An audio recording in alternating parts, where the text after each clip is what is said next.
So see you Stockholm.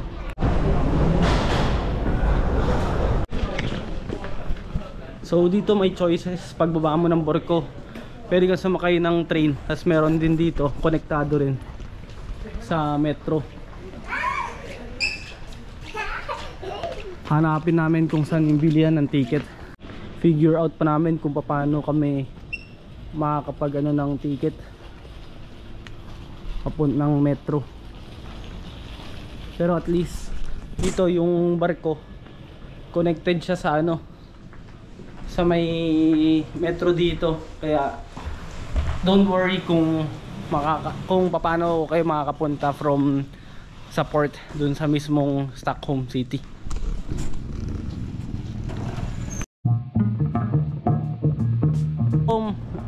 Malayo-layo yung lalakarin pero at least nakakonekta yung port nga dun sa metro. Video ko na lang ng timelapse para makita nyo pa rin, may guide din.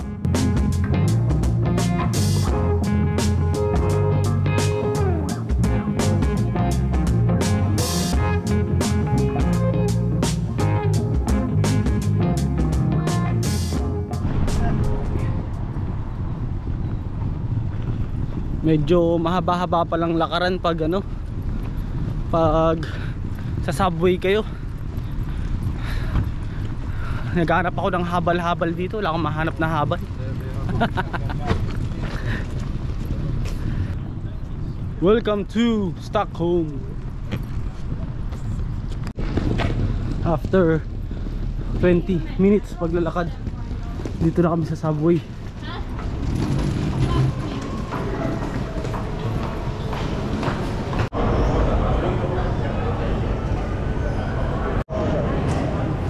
Dito kami sa train station, sa subway. Merong mga nag-a-assist dito. Magagaling naman sila mag-English, tsaka i-ano nila sa inyo masyado, i-explain nila sa inyo kung paano bumili ng ticket, tsaka kung saan station kayo pwedeng bumaba. Ganito lang, single ticket papakita dito sa cashier, tapos papapasokin na kayo ulit.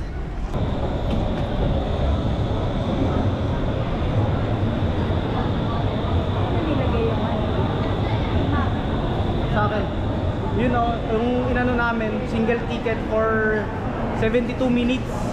Binigyan lang kami ng resibo, tapos yung single ticket, ticket lang yung papakita. You don't need to scan pero pwede rin nata mag-download ng ASL application para diretso na. Pero kung doon sa may counter, pwede naman kayo magtanong, may mga tao doon na pwedeng pagtanungan. Yung ticket namin, di namin alam pa paano. Dire-diretso lang. Yung pag nakapasok ka, dire-diretso na lang. So hanapin namin yung lagayan ng mga luggage kung meron dito, iwan namin. Ito yung luggage locker.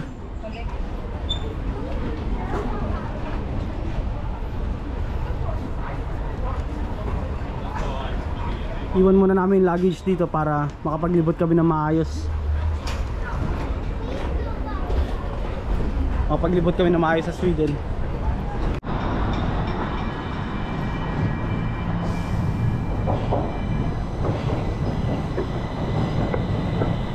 Dito na kami sa Gamla Station. Yung Gamla Station yung pala yung parang nasa center na magkakatabi yung mga tourist spot dito. Welcome to Sweden. Nakalabas na rin kami ng train station. Ang ganda dito. Parang feeling ko nandun yung old town. Ganito yung mga gusto ko, yung mga side street. Oh, maganda. Dikit-dikit nga lang.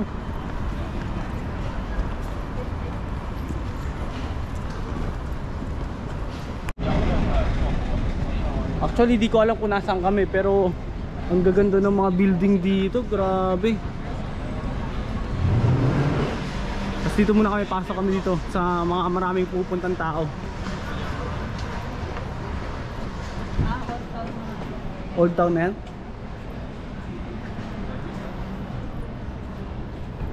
Ganda nung side street nila dito.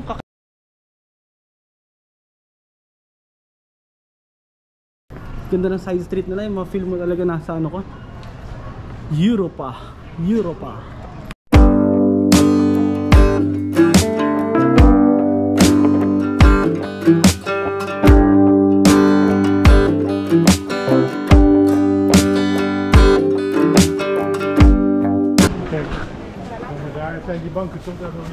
Grabe, ang ganda dito. Ano yung mga side street na mga cute. As andito na ata kami sa old town ata to. Kasi ito na yung nakikita kong ano eh, yung sa mga video na parang may field. Ito na ata. Woo! Welcome to Sweden. Ah, hindi pa. Ah, ito yung ano. Hindi ko alam.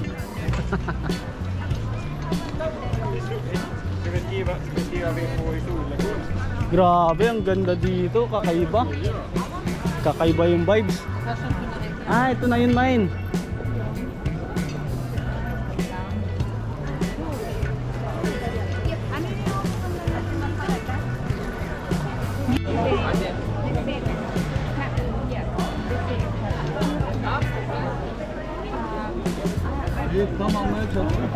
Ganda dito. Ay! Sana maging famous vlogger na ako, magta-travel vlogger na lang ako.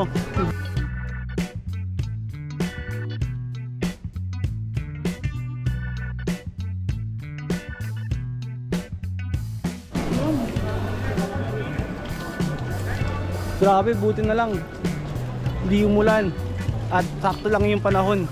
Ganda dito, ito yung famous na mga building na nakikita natin sa mga video. Ganda ng building na to.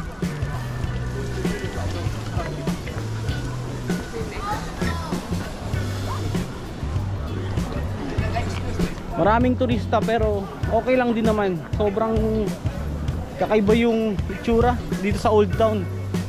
Ang ganda libutan kasi ano siya, daming side street store. Tapos yun.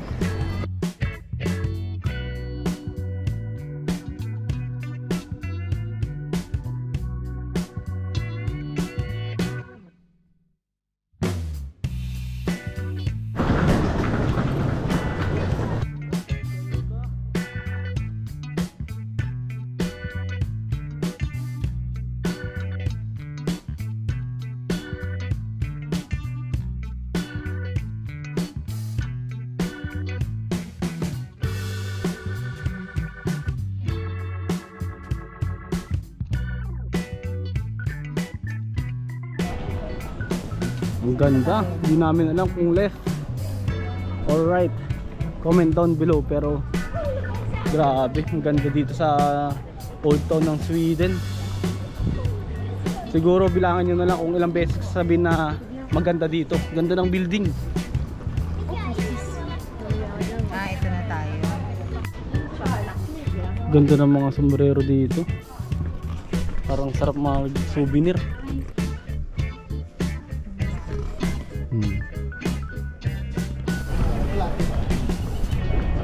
Meron dito yung mga tour guide.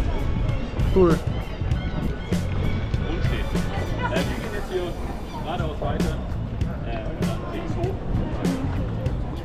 Ha?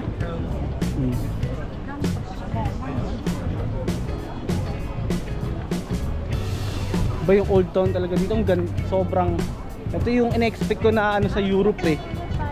Asan? Ito? Andun nga yung ano, paikot nga tayo. Andito, ito talaga in-expect ko sa Europe na mga old buildings, tapos ganito yung lapag, tapos maraming kainan na maraming kumakain. Mamaya tignan namin kung makakain kami dito kahit budget meal. Tapos natutuwa ako dito kasi ano eh, dito tayo, yung buhok ko ay belong sa Europe.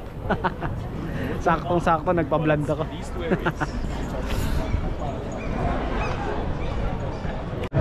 Waffle. Saan? Ice cream? Gusto mo?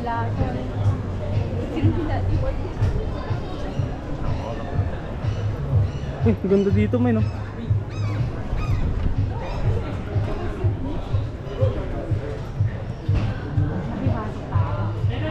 Ha? Ang ganda dito, naaliw ako dito sa Sweden. Baka may naghanap sa inyong cleaner dyan. Ka-apply po ako cleaner. Medyo mababa lang rate, pwede na. Basta yung accommodation kayo na bahala. Ganda ng mga building.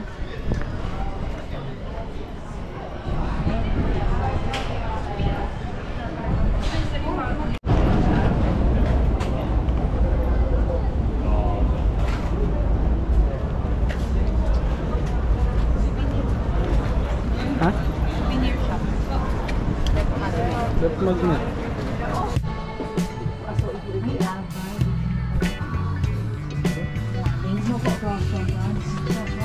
Left magnet.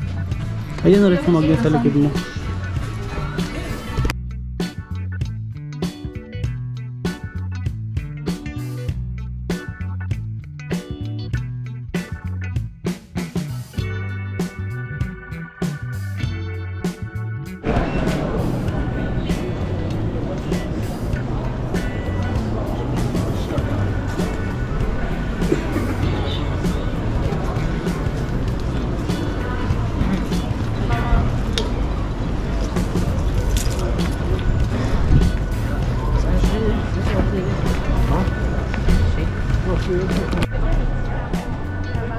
Grabe dito. Ang daming orange.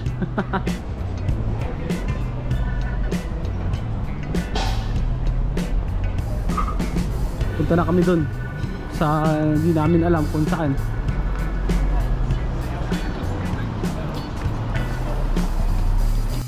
Wow, ganda dito. Lupit dito sa sa Sweden.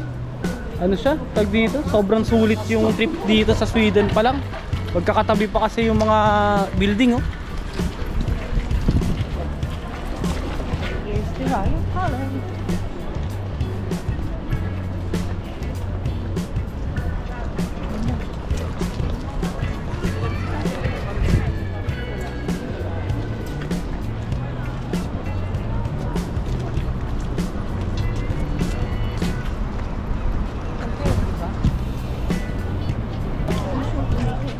Grabe, ang ganda ng kanal. Panalo.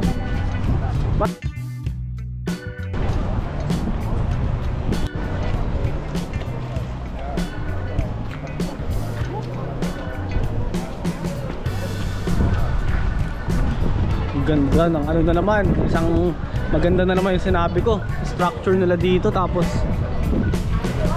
meron dun parang busy street din nandun. Ganda.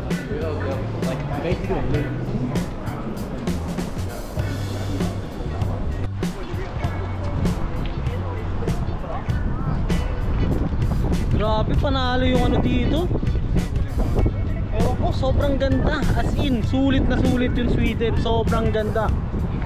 Medyo ano nga lang gloomy yung panahon, pero maganda pa rin yung itsura. Lalo na yung mga ganitong kanal, oh.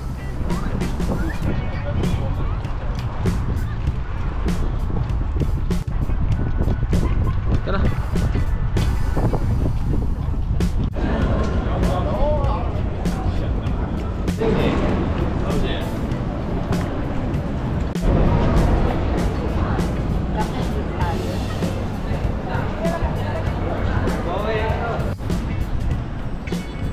Yun, oh, buti nakikisama yung panahon ngayon.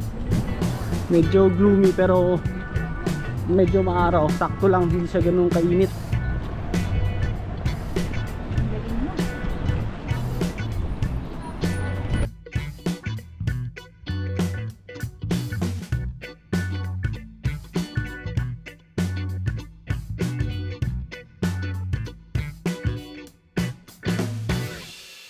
Tsaka dito, iba-iba rin yung mga lahi na. Kaya maganda dito, pagsasot kayo ng mga, pag maglilibot kayo, yung pang malambot na sapatos tsaka comfortable na damit. Kasi mahabang lakaran.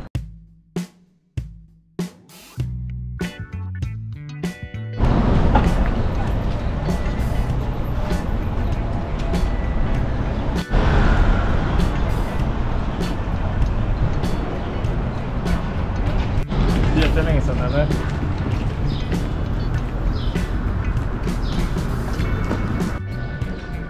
Grabe, mananawa ka dito sa old structure ng Sweden.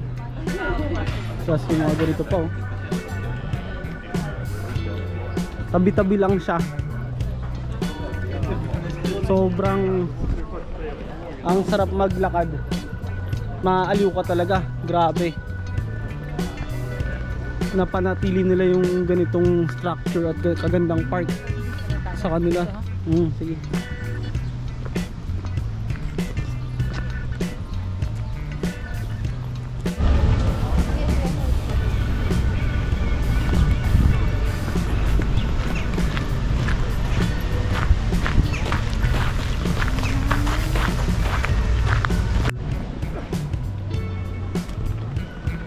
Actually, hindi na namin ako nasaan kami. Ganda ng part. Kung ano lang yung makita naming magandang part, doon na kayo pupunta. Tapos dito sa Sweden, grabe, walang tapon.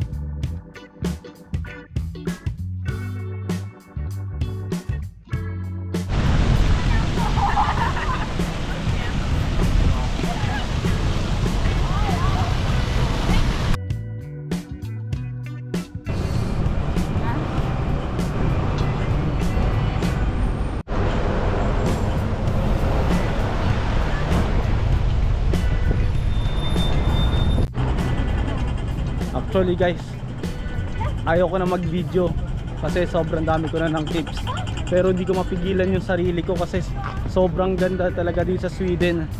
Yung sa Helsinki may ibang ganda rin siya, pero itong Sweden may ibang gandang ino-offer din.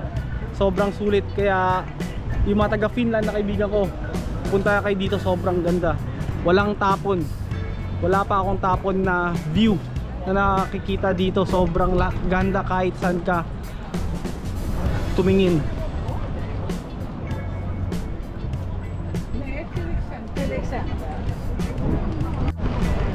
Medyo yun nga lang, ma-gloomy yung panahon, pero okay pa rin yung weather kasi malamig.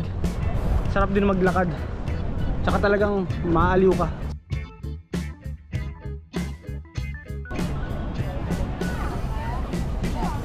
Ngayon try ko na lang na mag video dun sa Vasa, kasi actually may Copenhagen pa kami, paubos na yung memory ko.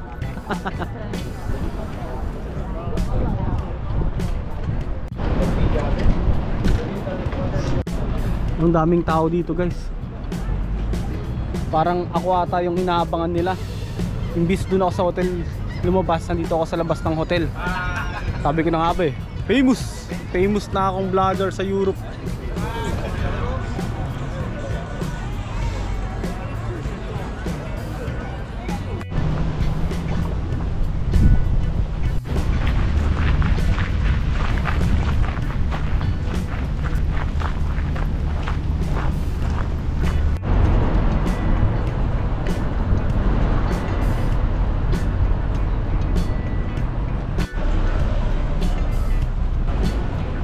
Nandun na kami kanina sa part doon yung Old Town. Dito naman yung papunta sa Vasa Museum.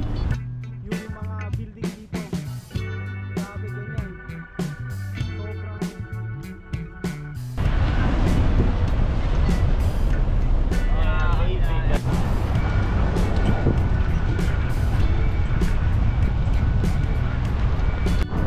Ang ganda ng park nila dito. Kita nyo, sayang sana itong mga building na to, ang gaganda, parang castle, kaso naharangan siya ng mga puno, pero ang gaganda ng mga building na to. Tapos sige, tapos yung mga ano nila dito, pahingahan, meron doon tulugan. Tapos dito yung upuan niya, naka-slide lang, para kang nakaiga. Konti na lang, doon na kami pupunta sa building na yan, tingin ko, yung Vasa Museum.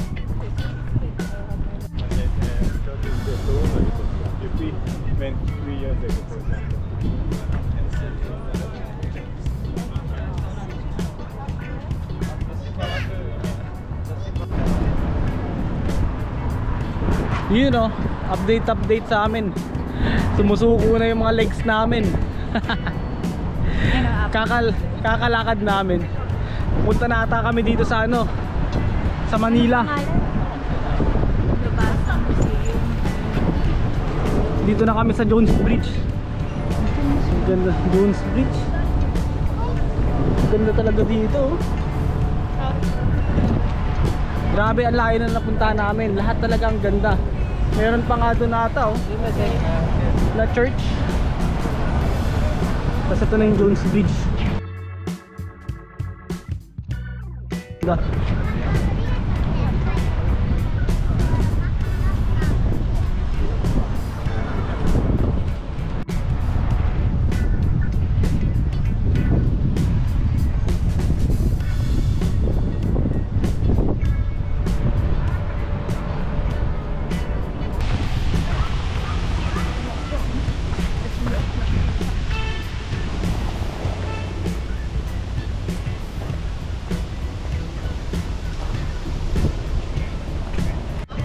After ilang oras paglalakad, dito na kami sa Vasa Museum.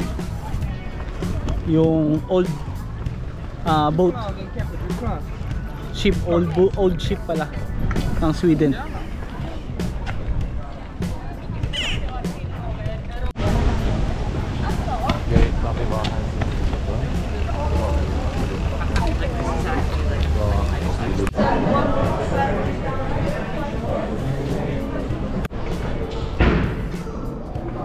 Dito na kami sa yung breaking.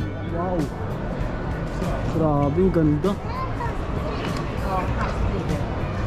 Wow, ang ganda. Ito daw yung ship, warship ata ito eh, na parang nakuha nila.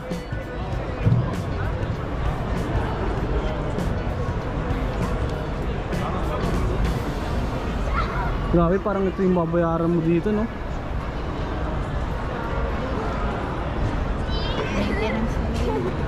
Maintenance kasi yung material niya nakuha ata pa sa underground. Underground, under the sea.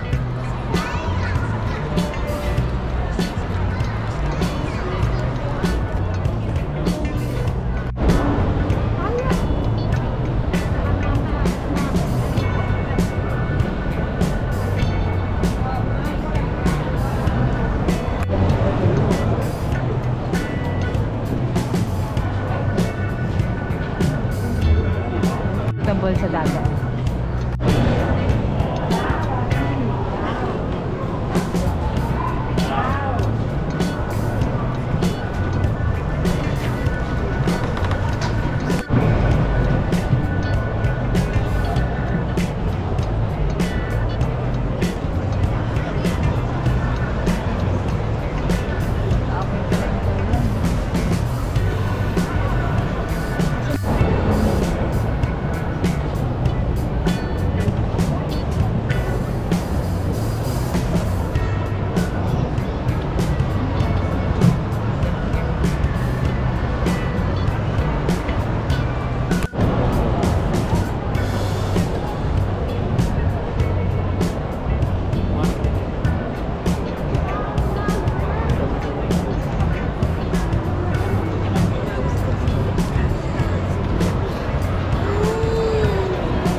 Para kang yung sa mga barko ng Pirates of the Caribbean, yun.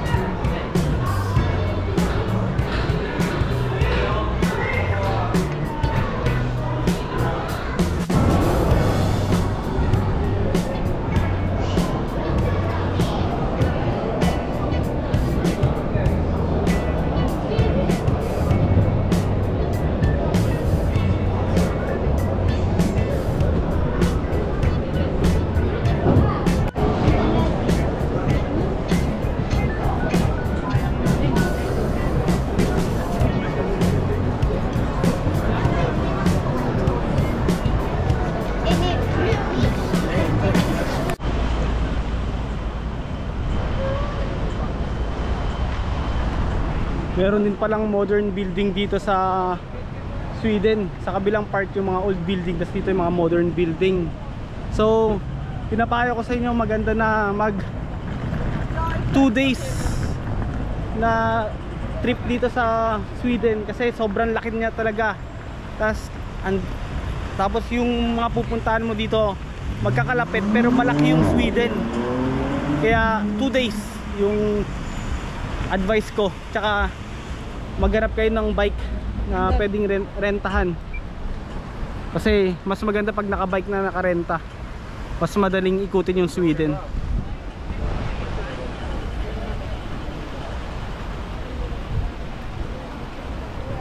So pauwi na kami. Punta kami ng train station papuntang Malmö, Sweden. From there magte-train ulit kami papuntang Denmark, Copenhagen, Denmark. So see you sa Denmark. Sa Malmö muna.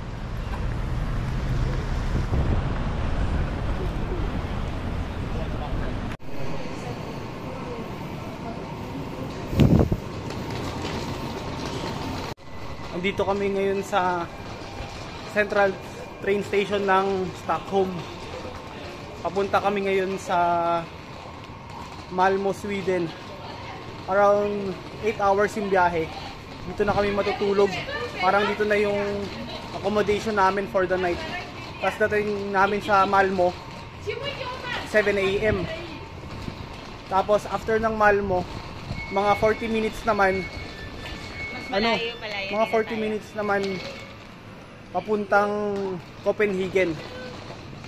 Kaya dito kami matutulog. Tapos Malmö and then Copenhagen na, Denmark.